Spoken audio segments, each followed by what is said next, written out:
One day after Hillary Clinton and Donald Trump had their final debate in Las Vegas, they met again Thursday night for the All-Smith dinner, a traditional stop for politicians who let loose with comedy roast-style humor directed at themselves and their colleagues. The event was highly anticipated, especially after a seating chart posted online ahead of time showed Clinton and Trump at the same table, separated only by Cardinal Timothy Dolan, who later joked it was the iciest place on the planet. Where's global warming when you need it? The gala white tie event held at the Waldorf Astoria Hotel in New York City. The charity dinner was emceed by Alfred Smith Ivy, ex officio board member of the Alfred E. Smith Memorial Foundation. He took to the mic and kicked off the humor by recognizing several dignitaries in the room. To Democratic New York Mayor Bill de Blasio, "Mr. Mayor, we'd like to apologize. We could not grant your request to sit to the left of everybody." To the presidential candidates, "Just goes to show you that if you were born into immense wealth or your husband was president, you can accomplish anything." To former New York Mayor Rudy Giuliani, "Mr. Mayor, don't worry. We aimed the lights just right so you'll be in Donald Trump's shadow all night." Giuliani howled with laughter. "God, Christie was supposed to be here but he got stuck in bridge traffic." He said the evening's order of speakers was determined backstage with a coin toss and they knew no matter how the coin toss ended, our next speaker was going to say it was rigged. "It is historic that the Donald is here tonight." That's right, for the first time the Catholic Church is not the largest tax-exempt landowner here tonight. "Donald, the microphone is yours and it's working." Donald Trump: "Wow. That was good." Drawing laughter from the audience. You know, they say when you do this kind of event you always start out with a self-deprecating joke. Some people say this would be tough for me but, the truth is laughter. True. The truth is, I'm a very modest person. In fact many people tell me that modesty is perhaps my best quality. Even better than my temperament. It's great to be here with 1,000 wonderful people. Or as I call it, a small, intimate dinner with some friends. Or as Hillary calls it, her largest crowd of the season. I have no doubt Hillary is going to laugh a lot tonight. Sometimes even at an appropriate moment. And even tonight with all of the heated back and forth between my opponent and me at the debate last night, we have proven that we can actually be civil to each other. In fact, just before taking the dais, Hillary accidentally bumped into me and she very civilly said, "Pardon me." The camera switched to Clinton, who was laughing and could be seen nodding and saying, "That's a good one. That's a good one." And I very politely replied, "Let me talk to you about it after I get into office," which drew some groans followed by "Just kidding, just kidding." She said if somehow she gets elected, she wants me to be, without question, either her ambassador to Iraq or to Afghanistan. It's my choice. This is the first time ever that Hillary is sitting down and speaking to major corporate leaders and not getting paid for it. Last night I called Hillary a nasty woman, but this stuff is all relative. After listening to Hillary rattle on and on and on, I don't think so badly of Rosie O'Donnell anymore. In fact, I'm really starting to like Rosie a lot. I know Hillary met my campaign manager. And I got the chance to meet the people who are working so hard to get her elected. There they are pointing into the audience. The heads of NBC, CNN, CBS, ABC. There's the New York Times right over there and the Washington Post. They're working overtime. True. True. Oh, this one's going to get me in trouble. Not with Hillary. You know the president told me to stop whining. But I really have to say that the media is more biased this year than ever before. You want the proof? Michelle Obama gives a speech and everyone loves it. It's fantastic. They think she's absolutely great. My wife, Melania, gives the exact same speech and people get on her case. I don't get it. I don't know why. Trump then asked Melania to stand and the crowd cheered her. Oh, I'm in trouble when I go home tonight. She didn't know about that one. Am I okay to Melania Trump? Is it okay? Cardinal, please speak to her. Trump began to lose the crowd when he then started directing sharp political attacks at Clinton, thinly disguised as jokes, kicking off with Hillary is so corrupt that she got kicked off the Watergate Commission. How corrupt do you have to be to get kicked off the Watergate Commission? Pretty corrupt. He recovered briefly, getting laughter with "I wasn't sure if Hillary was going to show up tonight because I guess you didn't send her invitation by email. Or maybe you did and she just found out about it through the wonder of WikiLeaks." Then with Hillary believe that it's vital to deceive the people by having one public policy and a totally different policy in private, booze and catcalls began. "That's okay. I don't know who they're angry at, Hillary, you or I. For example, here she is tonight, in public, pretending not to hate Catholics." Loud boos and shouts from the audience. Now if some of you haven't noticed, Hillary isn't laughing as much as the rest of us. That's because she knows the jokes, and all of the jokes were given to her in advance of the dinner by Anna Braunfeld. The boos reached their peak when Trump said, "Everyone knows, of course, Hillary's belief that it takes a village," which only makes sense of course in places like Haiti, where she'd taken a number of them. Several people in the audience shouted at Trump, who said thank you. Dolan leaned over and spoke to Clinton, who was shaking her head and not laughing as she was earlier. Then with his last Clinton joke line landing with a thud and another chorus of boos, Trump said, "We're having some fun here tonight." He ended on an up note, lauding the Alfred E. Smith Memorial Foundation for raising $6 million at the dinner and calling for the nation and world to come together. When MC Smith retook the podium, he joked to Trump, as Ronald Reagan would say, "There you go again." Segueing to Clinton, Smith announced that the dinner had raised $6 million for needy children in the Archdiocese. "Let me put that into perspective for you. That will pay for nearly 5 minutes of our next speaker's speech." Saying she'd endured a tough campaign so far, Smith said Clinton endured questions about her health. "Madam Secretary, I can't believe all these people said it wasn't presidential to catch pneumonia. Just look at William Henry Harrison." Hillary Clinton: "This is such a special event that I took a break from my rigorous nap schedule to be here. And as you've already heard, it's a treat for all of you, too, because usually I charge a lot for speeches like this. But for me, it was kind of ironic thinking about a fiery populist, Al Smith. If he were here today and saw how much money we raised for needy children, he'd be very proud, and if he saw this magnificent room, full of plutocrats celebrating his legacy, he'd be very confused. You Cardinal Dolan were criticized for inviting both me and Donald here tonight. And you responded by saying, if I only sat down with those who are saints, I'd be taking all my meals alone. Now, just to be clear, I think the Cardinal is saying I'm not eligible for sainthood. But getting through these 3 debates with Donald has to count as a miracle." Laughter, applause. "So, I guess I'm up against the highest, hardest stained glass ceiling. You do deserve great credit for bringing together 2 people who've been at each other's throats. Mortal enemies. Bitter foes. I've got to ask, how did you get the governor and mayor here together tonight?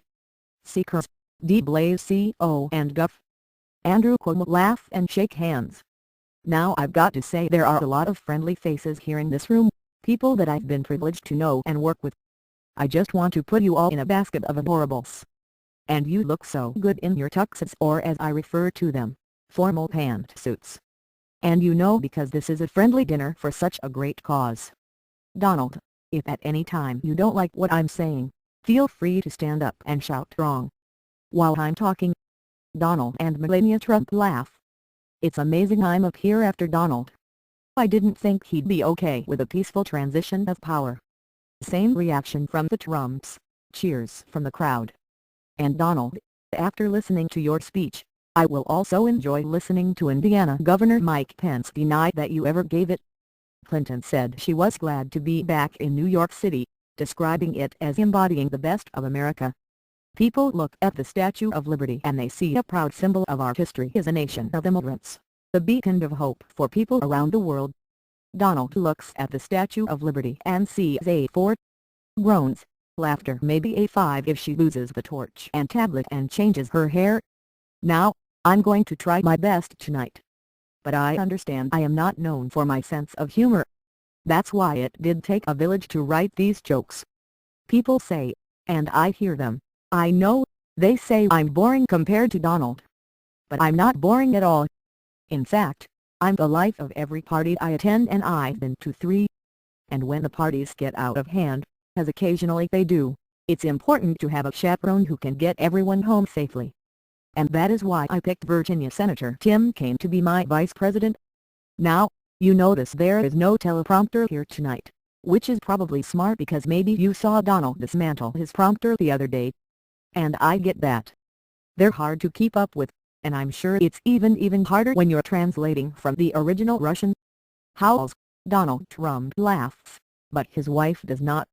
Every year this dinner brings together a collection of sensible, committed, mainstream Republicans, or as we now like to call them, Hillary supporters. Now some of my critics, and I hear that too, they think I only say what people want to hear. Well, tonight that is true. And here's exactly what you want to hear: this election will be over very soon. Applause. Pointing out that, among others, former New York Mayor Michael Bloomberg was present on the dais. It's a shame he's not speaking tonight. I'm curious to hear what a billionaire has to say. Groans. Bloomberg laughs. And look else at the dais. We've got the Honorable Chuck Schumer, the Honorable Andrew Cuomo, the Honorable Mike Bloomberg, the Honorable Bill de Blasio, the Honorable David Dinkins, and so many other wonderful elected officials. And we have Rudy Giuliani. Now, many don't know this, but Rudy Giuliani got his start as a prosecutor, going after wealthy New Yorkers who avoided paying taxes. But as the saying goes, if you can't beat them, go on Fox News and call him the genius. Giuliani was stone-faced. We've now had our third and, thankfully, final debate. Sharing the stage with Donald Trump is like, well, nothing really come to mind. There is nothing like sharing the stage with Donald Trump. Donald wanted me drug tested before last night's debate. And I tell you, I am so flattered. Donald thought I used some sort of performance enhancer. Now, actually I did. It's called preparation. Cheers. Donald and Melania Trump both smile, laughing. And looking back, I've had to listen to Donald for 3 full debates. And he says I don't have any stamina. That is for hours. I have now stood next to Donald Trump longer than any of his campaign managers. Same reaction from the Trumps. Look, I have deep respect for people like Trump campaign manager Kellyanne Conway. She's working day and night for Donald, and because she's a contractor he's probably not even going to pay her. Gasps. Some boos. But I think the good news is that debates finally allowed Republicans to unite around their candidate. The bad news is, it's Mike Pence. Some gasps. Silence. And it's been a long campaign. That should be one of our highest priorities, shortening the campaigns. General applause. Trump nods in agreement. And whoever wins this election, the outcome will be historic. We'll either have the first female president or the first president who started a Twitter war with Cher. And if Donald does win, it will be awkward at the annual President's Day photo, when all the former presidents gather at the White House. And not just with Bill. How is Barack going to get past the Muslim ban? Republicans in particular seem frustrated with their nominee. Paul Ryan told Republican members of the House, "You don't have to support the top of the ticket. Don't worry about anyone but yourself. Just do what's in your own best interest." So I guess Donald really has unified his party around his core philosophy. And I don't understand their unhappiness. They say Donald doesn't have any policies. He has no policies. I keep hearing that. I'd actually like to defend him on this. Donald has issues. Serious issues. Really serious issues. Camera shows Schumer laughing. Donald has been very concerned about my health. Very concerned. He actually sent the car to bring me here tonight. Actually, it was a hearse. Donald really is as healthy as a horse. You know, the one Russian President Vladimir Putin rides around on. Laughter. Shouts from the audience. Donald has attacked me for life in public service. And I didn't get that at first, I kind of get it now. As he told Howard Stern, he doesn't like it when women have been around for more than 35 years. But Donald, we have so much more in common than actually you may realize. For example, I try to inspire young people by showing them that through resilience and hard work that anything is possible. And you're doing the same. A third-grade teacher told me that one of her students refused to turn in his homework because it was under audit. And here's another similarity. The Republican National Committee isn't spending a dime to help either one of us. So, Tonight let's embrace the spirit of the evening. Remember what unites us and just upon Texas Senator Ted Cruz. Clinton ended her remarks by saying what's at stake in this election is not funny, adding that what's important about the evening is not the jokes we tell but the legacy we carry forward. She reminded the audience of the charity dinner namesakes run for president. When I think about what Al Smith, four-time New York governor and 1928 Democratic nominee for president, went though, it's important to just reflect just how groundbreaking it was for him, a Catholic, to be my party's nominee for president. Don't forget, school boards sent home letters with children saying that if Al Smith was elected president, you will not be allowed to have read the Bible. Voters were told that he would annul Protestant marriages. And I saw a story recently that said people even claimed the Holland Tunnel was a secret passageway to connect Rome and America, to help the Pope run our country. Those appeals to fear and division can cause us to treat each other as the other. Rhetoric like that makes it harder for us to see each other, to respect each other, to listen to each other. And certainly a lot harder to love our neighbor as ourselves. I believe how we treat others is the highest expression of faith and of service. MC Al Smith IV returned to the podium, saying, "In observation, I did see the candidates reach across the great divide tonight and shake hands. I think we should nominate Cardinal Dolan for a Nobel Peace Prize. What do you think?"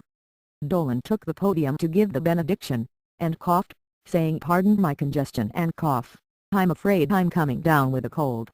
Which is completely understandable given that for the last 2 hours I've had a seat between our two candidates in what's probably the iciest place on the planet. Where is global warming when you need it? Laughter. Trump left with his wife soon after the event ended, while Clinton remained behind to talk with guests, among them Schumer, Yahoo News anchor Katie Couric and former Secretary of State Henry Kissinger.